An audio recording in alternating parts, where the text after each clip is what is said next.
Juan, a él también le tenía muchas consecuencias emocionales y a lo mejor a la noche estaba desconcertado y asombrado. ¿Por qué? ¿Qué dije antes cuando hablaba de Juan el Bautista? Que no es que Juan no fuera el Bautista, no fuera un fiel siervo de Dios, pero se había identificado mal al Mesías, al Cristo, se había equivocado y muchos seguidores se fueron para seguir a alguien que no tenían que seguir. Y es un problema. Es un problema en la doctrina, en las enseñanzas que dio. Era un problema. Bueno, Pablo estaba perplejo, capítulo 4, maravillado, perplejo, capítulo 4, verso 11. A ver, dice así. ¿Lo tiene? Sí. Me temo de vosotros que haya trabajado en vano con vosotros. Es decir, a ver, llega un momento en la vida y todo lo que trabajamos, lo que predicamos, las palabras que les enseñan, las horas felices, las horas de escuela dominical, que esto, que aquello, todo lo que... Bueno, Pablo lo dice en la vida, horas felices en aquel entonces, pienso yo, pero Pablo decía que todo lo que él había trabajado, dice, me temo, o sea, tenía temores, estaba mal, de que haya sido en vano. En vano. Y no hay nada, como le pasó a Juan el Bautista. Llegaron a una altura de la vida y decían, bueno, esto que dicen no sirvió para, no sirvió para nada. Tantos años, tanto padecer, tantos viajes, tanto ir a predicar, de Pablo, tanto ir a predicar y todo para que sea en vano. Bueno, ya vimos lo que pasa dentro de las asambleas, cómo afecta a algunos hermanos, y ahora vamos a ver la relación, lo que pasaba entre los hermanos entre sí. Capítulo 4, que es el que hablamos recién. 15, 16 y 17. ¿Dónde pues está esa satisfacción que experimentabais? Los gálatas estaban satisfechos con el apóstol Pablo, porque os doy testimonio de que si hubieseis podido, os hubierais sacado vuestros propios ojos para dármelo. Pablo daba testimonio de que habían recibido bien el evangelio a Pablo, y eran capaces, Pablo tenía una enfermedad, un problema de la vista, que eran capaces de sacarse los ojos ellos. Pablo estaba contento, le decía, mira, si podemos operarnos, yo te doy un órgano, te regalo un ojo, para dárselo al apóstol Pablo. Me dice, ¿me he hecho todo vuestro enemigo por deciros la verdad? Claro, porque él estaba diciendo la verdad y había otros que estaban metiendo cosas equivocadas. Tienen celo por vosotros, pero no para bien, sino que quieren apartaros de nosotros para que vosotros tengáis celo por ello. Es decir,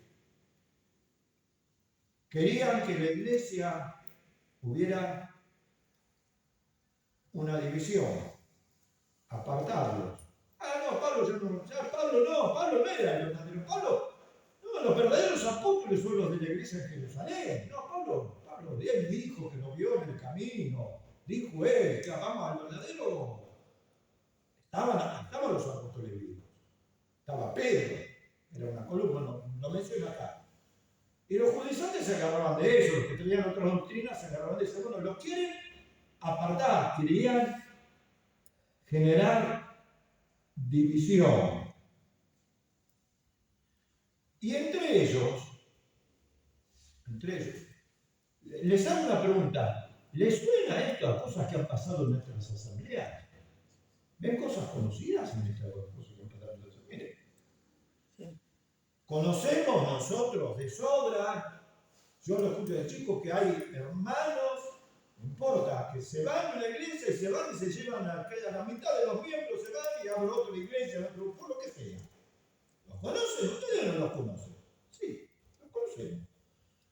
Y otros se van y generan una catástrofe, porque los quieren apartar. Pero ¿qué pasaba entre los hermanos en la iglesia? Capítulo 5. Verso 14, 15 y el 26. 5, 14, 15 y 26. Porque toda la ley en esta sola palabra se cumple. Amarás a tu prójimo como a ti mismo. Pero si os mordéis y os coméis unos a otros, mirad que también no os consumáis unos a otros. Verso 26.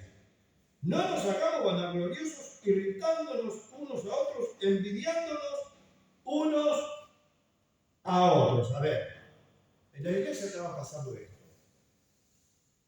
Se mordían entre ellos, en sentido figurado. No es que estaban a los con en sentido figurado. Pero se mordían entre ellos espiritualmente y estaba mal.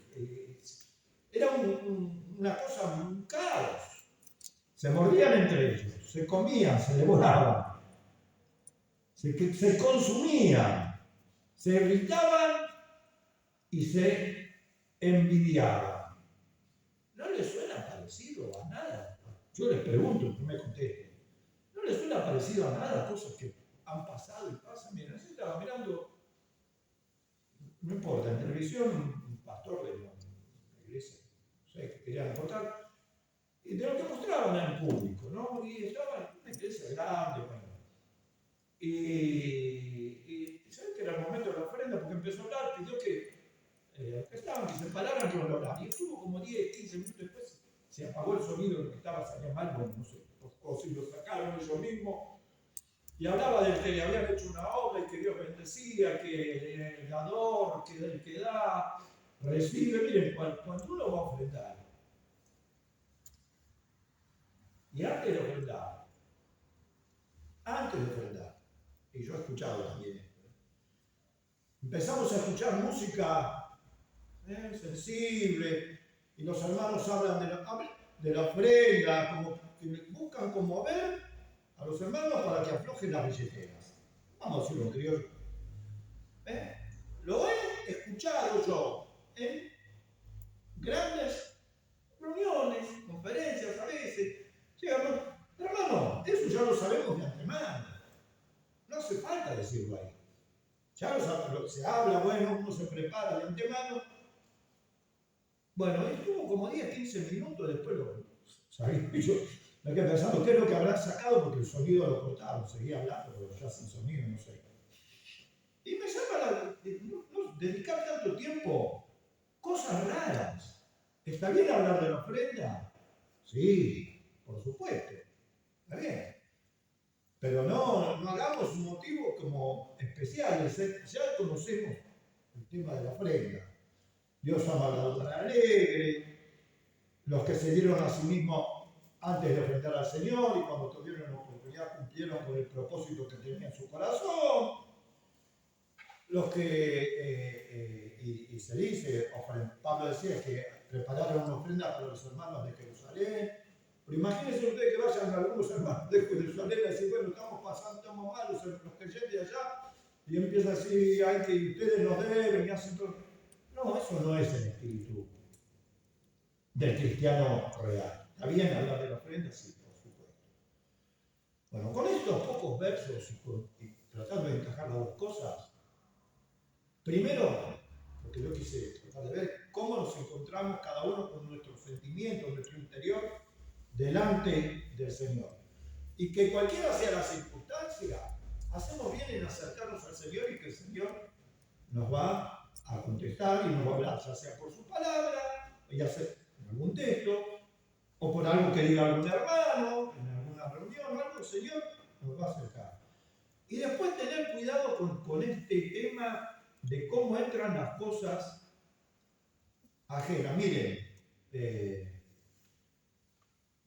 a ver, nosotros acá en general, acá, con ustedes, no es que no pasó esto, es un hipotético que quiero dar un ejemplo sencillo. Usamos velo, desde que estaba Martín, Celso, los ancianos y antes Pendel, pueden ser moda, no importa, usaban velo, bueno, pero imagínense que venga una familia de cristianos y que de repente no acostumbren en su iglesia donde venían, porque venían del interior, a usar velo. Bueno, hay dos cosas, o me amoldo a la iglesia donde está y a la doctrina que tienen, o trato con persuasión con simulaciones de cambiar todo en la iglesia para que las cosas sean como yo quiero que sean. Ese es el grave error que pasa en muchas asambleas.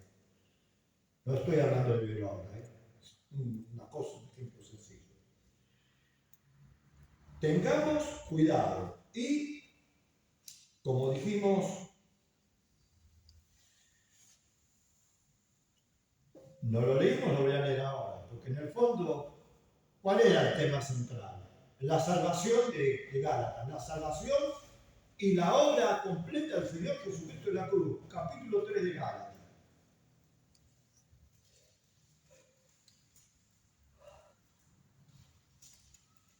Y estos versos los voy a leer despacito porque termino. Capítulo 3 de Gálatas, verso 6.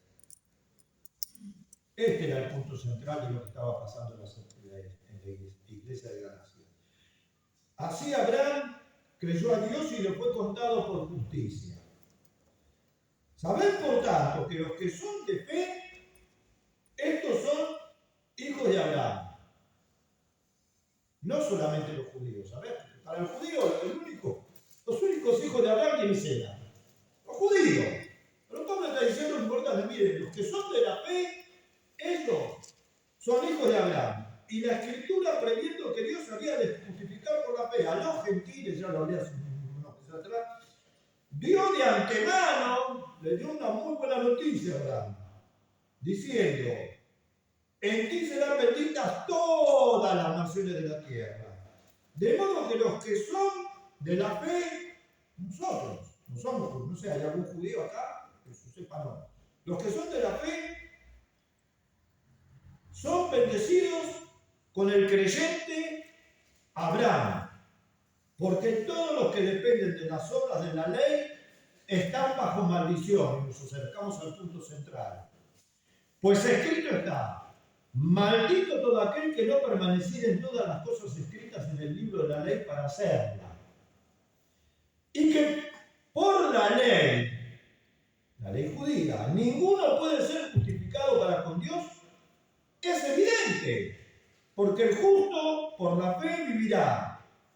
Y la ley no es de fe, sino que dice: el que hiciere estas cosas vivirá por ellas. Y vuelve a hablar otra vez de la maldición. Dice: Cristo nos redimió de la maldición de la ley, hecho por nosotros maldición, porque está escrito: maldito no es el que es colgado en un madero, para que en Cristo Jesús la bendición de Abraham alcanzase a los gentiles, a fin de que por la fe recibiésemos la promesa del Espíritu. Este era el tema central que había. Tenía que ver con la predicación del Evangelio. No hay que agregar nada. No hay nada de mí que pueda hacer algo para recibir la salvación. Cristo nos redimió de la maldición de la ley, hecho Él maldición por nosotros. Y por la fe somos bendecidos. ¿Con quién? Lo acabo de leer. ¿Con quién somos bendecidos? Con el creyente Abraham. ¿Y qué tenemos que ver de algo que pasó hace miles de años? Y lo dice Pablo, el tema era ese, la fe de Abraham. La fe de Abraham. Y ese es el evangelio que predicamos. Cristo vino a morir en la cruz para redimirnos de la maldición de la ley. Porque la ley me declara culpable ante Dios. Se explaza tu vez en el hogar, me declara culpable. A ver, la ley, y hoy en día quizás a veces sin saberlo hacemos esto, el Antiguo Testamento, que era lo que se refiere, lo podemos imaginar como un código penal. No es eso, porque habla de, pero un código penal. Bueno, no hay nadie. A ver, ¿saben lo que es un delincuente? ¿Saben lo que es un delincuente? El que comete un delito. El que comete un delito es un delincuente.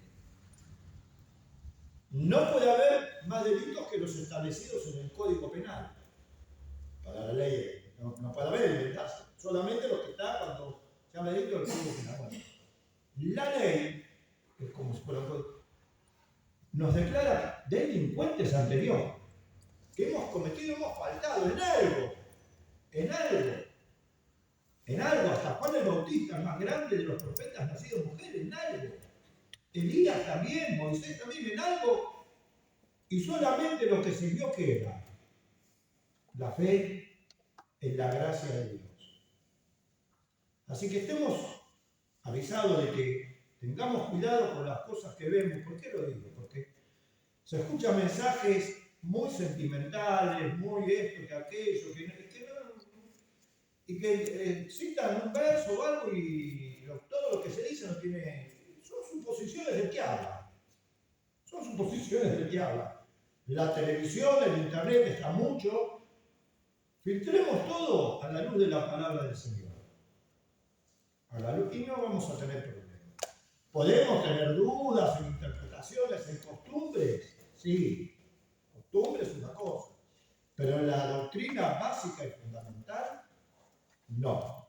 Porque si no damos pie a abrir una puerta que después va a costar cerrarla. Y después, ¿cómo termina? Que, como dije antes, hermanos que quieren decir esto, que aquello, ¿no? Y terminan dividiéndose las asambleas. Y en el fondo, todos, cada uno de nosotros, tenemos que ver por no estar atentos y vigilantes. Que el Señor nos ayude a estar prevenidos y a meditar en su palabra, especialmente con lo que tiene que ver con el mensaje de salvación por la fe en la obra del Señor Jesucristo en la cruz.